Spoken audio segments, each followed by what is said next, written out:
सहस्रशीर्षा पुरुषः सहस्राक्षः सहस्रपात् भूमिं विश्वतो कृत्वा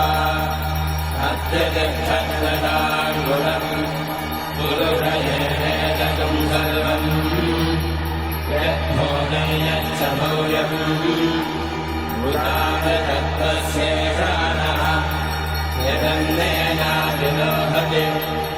वेदावानस्य महिमा अथो ज्यायागिश्च पूरुषः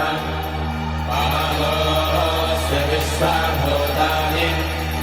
निपादस्यामतन्निमे निपादोद्भवुदैर्पुरुषः पादोऽस्येहानवात् पुनः